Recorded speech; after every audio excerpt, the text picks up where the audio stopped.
Olá, aluno! Tudo bem com vocês? Aqui é o professor Wesley. Essa é a nossa aula introdutória do curso de Bioquímica Estrutural. E a nossa aula, basicamente, ela vai dar uma visão geral acerca do que é bioquímica. Então, nós iremos introduzir alguns conceitos que serão bastante úteis para que vocês consigam entender as próximas aulas. E também é necessário aqui já fazer uma motivação acerca da importância de estudar-se bioquímica. Então, espero que vocês curtam a aula. Vem comigo! Quando a gente pensa em bioquímica, eu acho que a primeira premissa máxima que deve ser vinda lá do íntimo da nossa alma é o seguinte: por que é importante estudar bioquímica? E o objetivo, de maneira simplificada, da bioquímica é tentar explicar a biologia em termos químicos. Ai, professor, como assim? A gente precisa usar química para entender a biologia? Sim, existe uma frase célebre do Linus Pauling que fala que se nós quisermos, compreender a vida, é necessário que nós a entendamos em nível molecular. Então, de maneira simplificada, quero que vocês já tenham em mente que, para que a gente consiga compreender a diversidade biológica, a diversidade dos processos metabólicos, a gente precisa compreender as minúcias químicas que estão por detrás disso, beleza? Esse meme que eu coloquei aqui, que eu acho bastante engraçado, é a cara que geralmente os alunos fazem quando estudam bioquímica. E, de certo modo, é até compreensível por que acontece isso.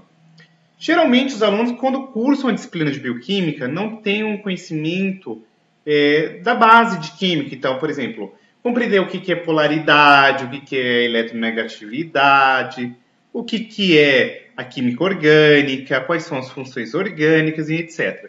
Então, se eventualmente você não tiver esses conhecimentos aí prévios e essenciais, eu daria uma recomendadinha que vocês olhassem em alguma playlist no YouTube e tentassem resgatar esses conceitos para facilitar, beleza? Dito isto, algumas questões que são abordadas aqui na bioquímica são as seguintes: quais são os tipos de moléculas que constituem os seres vivos? Qual que é a proporção dessas moléculas, por exemplo, dentro de uma célula? Como que é a estrutura dessa molécula?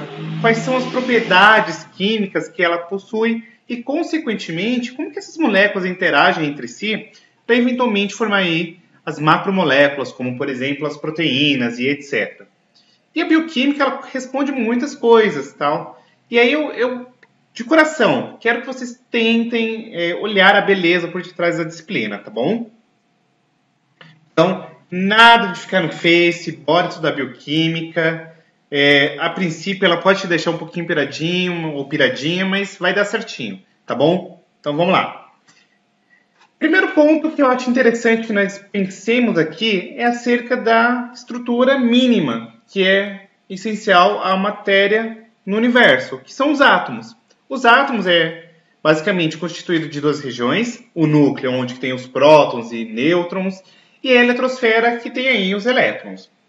Aqui é representada uma esquematização clássica de uma estrutura de um átomo. A gente sabe que, de acordo com a teoria quântica, o buraco é mais embaixo, mas, por hora, eu quero que vocês se atenham à configuração básica aí que a gente aprende lá no ensino médio, tá bom? Consequentemente, um outro aspecto interessante que nós precisamos nos ater é quanto à questão de camada de valência. A camada de valência, de maneira simplificada, é a camada mais externa da eletrosfera, que é preenchida aí por elétrons.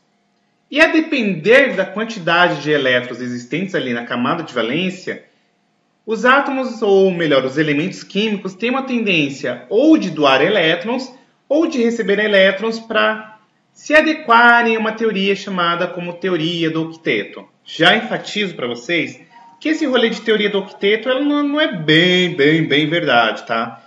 É somente uma simplificação para que a gente consiga compreender como que é a dinâmica aí das moléculas, tá bom? Como que elas se pareiam, doam, recebem elétrons.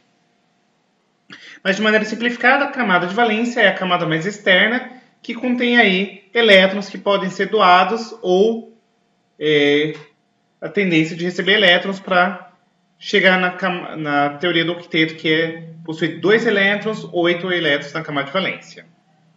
Então aqui tem algumas exemplificações.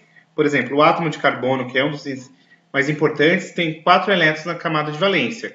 E o átomo de carbono ele tem a possibilidade de estabelecer 4 ligações, tá bom? A ligação iônica, por exemplo, é uma ligação na qual você tem aqui a presença de um metal e um ametal, no qual metais naturalmente têm uma tendência a doarem elétrons e, consequentemente, formarem cátions, ou seja, íons com partícula positiva, e os ametais têm uma tendência natural a receberem elétrons e, consequentemente, formar ânions, que tem aí carga negativa, tá bom? Então, a ligação iônica envolve doação ou recebimento de elétrons. Em contrapartida, a ligação covalente ela tem uma tendência de compartilhamento de elétrons entre os átomos aí que constituem uma determinada molécula. Então, por exemplo, quando a gente pega aqui o átomo de carbono ligando-se aí com 4 átomos de hidrogênio, nós formamos a molécula de metano e, consequentemente, percebam que os elétrons eles estão sendo compartilhados entre si ali na camada de valência, tá bom? Outro aspecto interessante acerca disso é que quando a gente pensa em especial em ligações covalentes, um outro conceito está atrelado a ele, que é o conceito de polaridade. A polaridade ela advém aí de um outro conceito chamado de eletronegatividade. Professor, o que é eletronegatividade? Meu amor, simples. Os átomos eles têm uma tendência maior a receberem elétrons, que aqui é uma tendência de maior eletronegatividade, e outros átomos têm uma tendência de doarem elétrons. Então, eles têm uma menor eletronegatividade. Por rodapé de livro, entendam que a eletronegatividade é a tendência que um núcleo de um átomo tem de atrair elétrons da eletrosfera de um átomo vizinho, tá bom? E aqui a gente pode pensar na questão de vetor polar. Então, por exemplo, numa molécula polar, vocês percebem que o átomo de oxigênio ele é mais eletronegativo se comparado, por exemplo, aos átomos de hidrogênio aqui, que constituem a molécula de água, o H2O. Em contrapartida, quando a gente pensa, por exemplo, no dióxido de carbono, que é uma molécula apolar, vocês percebem que acontece meio que anula os vetores polares e aí você não tem aí uma polaridade nessa molécula, tá bom? Então aqui tem algumas moléculas, por exemplo, polares, glicose, glicina, aspartato, lactato, glicerol, e tem outras moléculas aqui apolares, cera, fenilalanina, a fosfetidilcotilanina. O que é uma molécula? Um rodapé aqui. O que é uma molécula anfipática? Uma molécula anfipática é aquela molécula que possui tanto um polo positivo quanto um polo negativo. Então, consequentemente, ela pode apresentar isso daí, tá bom? E pensando-se além disso, pensando-se além dos tipos de ligações, a questão de polaridade, nós temos aqui interações intermoleculares. Você se lembra lá das ligações de hidrogênio, que comumente eram chamadas de pontes de hidrogênio, ligações Van der Waals, íon dipolo, etc. Isso daqui é essencial também para que a gente consiga compreender a bioquímica em seu íntimo. Então, por exemplo, a gente vai observar mais adiante que a água ela consegue fazer um fenômeno denominado como solvatação, e isso está atrelado diretamente aí com a capacidade de estabelecer ligações de hidrogênio. Uma exemplificação bem clássica é quando você está pensando em organismos vegetais com transporte de seiva bruta, acontece em decorrência de ter aí uma formação de capilaridade e tensão superficial. E isso está diretamente atrelado com a capacidade que a molécula de água tem de estabelecer ligações de hidrogênio, tá bom? Pensando-se aqui agora em um aspecto mais voltado para a bioquímica, quando a gente dá uma olhada aqui na tabela periódica, tem alguns elementos principais, por exemplo, carbono, nitrogênio, oxigênio, enxofre, fósforo, cloro, sódio, potássio, cálcio, hidrogênio, que são os elementos aí que a gente vai encontrar com maior abundância das moléculas biológicas. E nós temos outras moléculas aí que são acessórias, por exemplo, magnésio, o cobre, o zinco e por aí vai, tá bom? E aí, Um aspecto interessante a ser destacado, que das biomoléculas aqui, 6 elementos, que no caso são o carbono, o hidrogênio, o oxigênio, o nitrogênio, o enxofre e o fósforo, que são os famosos chomps, eles contribuem basicamente para cerca de 99% da matéria orgânica. E aí percebam que a maioria desses elementos aqui tem um número atômico pequeno. Professor, o que é número atômico? É um número de prótons aí, tá? Para quem não se lembre, o número atômico é igual ao número de prótons. E geralmente, esses ametais, eles tendem aqui a formar ligações covalentes. Ou seja, eles têm uma tendência natural a fazer o quê? Fazer compartilhamento de elétrons, tá bom? Então, tem aqui uma esquematização do átomo de carbono, nitrogênio, oxigênio, por aí vai. E percebam o número de ligações que ele consegue estabelecer, tá? Em especial, destaco a vocês que o principal aqui é o carbono. Por quê? O carbono ele compartilha 4 elétrons na sua camada de valência e, consequentemente, ele consegue estabelecer 4 ligações covalentes. Outro aspecto atrelado a isso aqui é que o átomo de carbono ele consegue fazer cadeias carbônicas e, além disso, essas ligações covalentes que ele faz podem ser simples, duplas ou triplas. O que significa isso aqui? Uma ligação simples é quando ele se liga a um único átomo. Ele faz apenas uma ligação. Dupla, quando estabelece 2 ligações. Tripla, quando ele realiza 3 ligações, tá?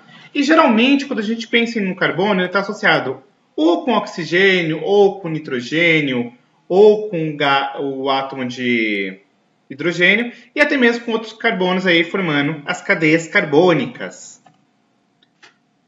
Geralmente, quando a gente pensa aqui numa ligação carbono-carbono, elas são extremamente estáveis e, consequentemente, isso daqui permite o quê? Formação de cadeias carbônicas, tá? E o tipo da ligação que a gente tem aqui, se é simples, dupla ou tripla, ele vai garantir uma certa flexibilidade a essa molécula aí formada, tá bom? Então percebam, por exemplo, na primeira molécula aqui, ó, do metano, você tem uma angulação X, já na outra molécula aqui você tem uma outra angulação e na outra molécula aqui você tem uma outra angulação, tá bom?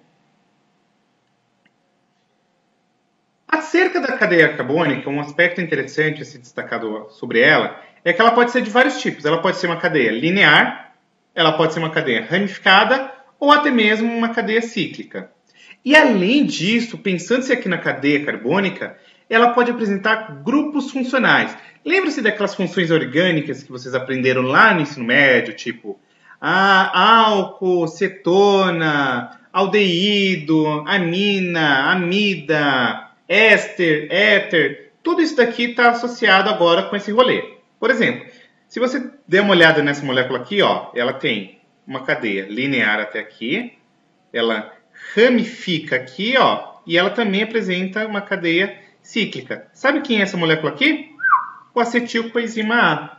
Lembra-se lá do acetil-CoA que você aprendeu no ciclo de Krebs, né, que ele falava, nossa senhora, que negócio difícil. Pois é, essa é a molécula. E percebam que tem várias moléculas orgânicas, ou perdão, funções orgânicas. Ó, você tem aqui fosforila, tipo imidazol, amina, amida, tioéster e por aí vai, tá bom?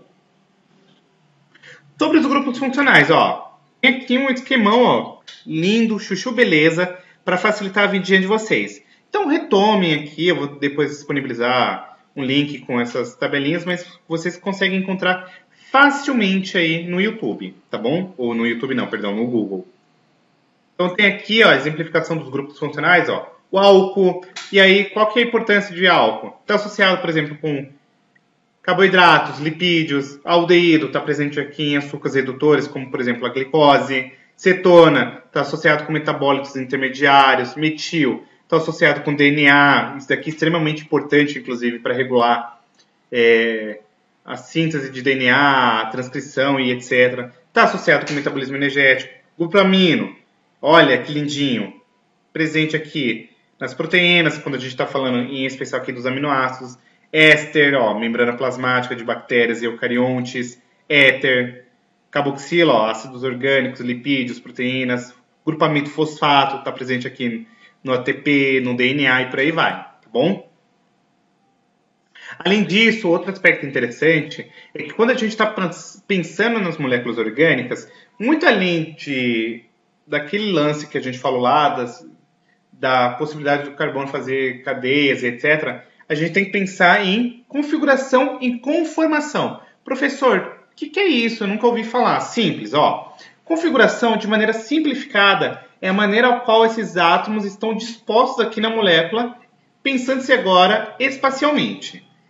E a configuração depende de dois aspectos básicos, sendo eles, primeiro, a interação que esses átomos fazem dentro da molécula, ou seja, qual que é a interação, por exemplo, da cadeia carbônica com os grupos funcionais, e além disso, a gente precisa observar a rotação dos átomos aí em torno dessa molécula de carbono. Então, lembra-se lá daquele lance de isomeria óptica? Pois é, isso daqui é importante para vocês conseguirem compreender. Ó. Uma exemplificação clássica disso daqui, ácido malênico, que está numa configuração cis, e o ácido furâmico, que está na configuração trans. Tá? Outro aspecto interessante é a conformação molecular. Anteriormente eu falei da configuração, que é a disposição aí dos átomos no espaço. Agora, pensando-se na conformação molecular, o que significa isso aqui? Basicamente é o arranjo espacial dos grupos ligados aqui ao carbono quiral. Professor, o que é carbono quiral? Pessoal, carbono quiral é justamente um carbono que ele se liga a 4 ligantes diferentes, tá? E aí a gente vai pensar, por exemplo, em isomeria L e D, que eu vou comentar mais adiante para vocês, tá? Mas de maneira simplificada é isso daqui. Então tem algumas exemplificações de conformações moleculares, ó. Tem aqui da hortelã, do cominho, do aspartame, da fenilalanina, metiléster, que confere um sabor amargo, e por aí vai.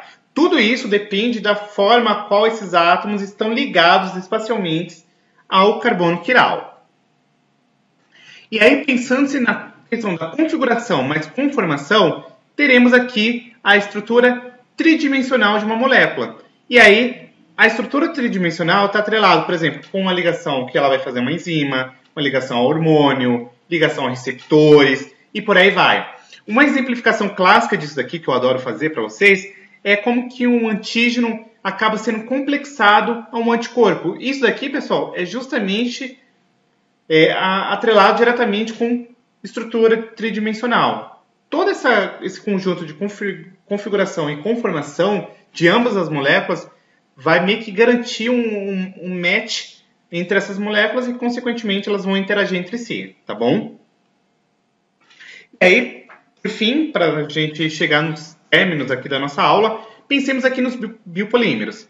Bio, que vem de vida, polímeros são o quê? Muitas unidades, várias repetições iguais.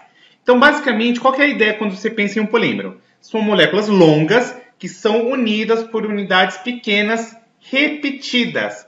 Então, por exemplo, quando a gente pensa nas principais biomoléculas aqui, então, proteínas, elas são várias moléculas menores que a gente chama de monômeros, que são aqui os aminoácidos, ligados entre si. Carboidratos são o quê? Monossacarídeos ligados entre si. Ácidos nucleicos, vários nucleotídeos ligados entre si, tá bom? E aqui a gente chega na grande sacada. Vamos pegar uma exemplificação clássica de uma proteína. Você tem aqui uma disposição de vários monômeros, que são os aminoácidos, ligados entre si através de uma ligação chamada peptídica, formando a estrutura primária, que vai, consequentemente, originar a estrutura secundária, terciária e quaternária, tá bom? E aí, nesse sentido, a gente chega aqui na questão de reações bioquímicas. O que significa isso aqui? Basicamente, são as reações aí que acontecem nos organismos. E aí, elas estão atreladas diretamente com aspectos energéticos, questão de eletronegatividade, a distância entre os elétrons aqui que são compartilhados, a carga nuclear de cada átomo, o número de elétrons que são compartilhados numa ligação, aqui pensando se for simples, dupla ou tripla. E basicamente, pensando nas reações bioquímicas, as mais essenciais são óxido de redução, ligação de quebra e formação carbono-carbono, rearranjo estrutural, transferência de grupo funcional e condensação de moléculas aqui com liberação d'água. Vamos olhar aí rapidinho cada uma delas. Óxido de redução. basicamente é aquele rolê que você tem uma molécula perdendo elétrons, ou seja, sendo oxidadas, e outra recebendo elétrons, sendo reduzida. Principal tipo que a gente encontra aqui, carbono-oxigênio. Então, se você der uma olhada aqui, por exemplo, num lactato, sendo convertido a piruvato, com o auxílio da lactato desidrogenase, percebam que aqui você tem uma reação de óxido-redução, aonde você tem aqui a saída de 2 elétrons, tá? E esses elétrons eles são atraídos aqui pelo átomo de oxigênio, e aí você tem a entrada de 2 elétrons que acabam sendo cedidos aí e acabam fazendo, consequentemente, com que tanto o carbono quanto o oxigênio não precisam compartilhar aí 4 elétrons e você estabelece uma ligação dupla, tá? Então, vocês estão vendo que aqui nessa exemplificação, que é uma reação de dupla mão, ó, ordem direta e indireta, você tem essas reações. Você tem aqui a quebra e formação de ligações carbono-carbono, elas podem ser homofílicas ou heterofílicas, e aqui associado basicamente com ataque nucleofílico ou eletrofílico. O que significa isso daqui? Grupos nucleofílicos são grupos doadores de elétrons, e grupos eletrofílicos são grupos que buscam receber elétrons, tá bom? Aqui tem alguma exemplificação acerca de como que a gente representa esse rolê. Então, ó, tem aqui a condensação aldólica, a condensação de Claisen, a descarboxilização do beta-cetoácido. Então, são algumas exemplificações clássicas acerca de nucleófilo e eletrófilo. Aqui tem-se um lance de rearranjo estrutural, basicamente isomerização. Então, dei uma olhadinha aqui na exemplificação. E nós temos, por fim, a transferência de grupos funcionais, tá? Que está atrelado diretamente aqui com o quê? O intermediário ele vai ativar o processo e aí você tem, nesse rolê aqui, nucleófilos fortes, tá? E, no geral, aqui a gente está associado, por exemplo, com fosfatos que são doados pelo ATP com auxílio de quinases, que a gente vai entender mais adiante o que significa isso daqui. E, por fim, condensação de uma molécula. Geralmente, quando a gente está pensando na formação de uma macromolécula, acontece condensação, tá? E, por fim, a hidrólise, que é o quê? Que é a quebra de uma macromolécula para formar uma molécula menor. Beleza? E a nossa aula é isso. Espero que vocês tenham curtido. Estudem bastante. Havendo dúvidas, escrevam aqui nos comentários. E até a nossa próxima aula. Um beijão.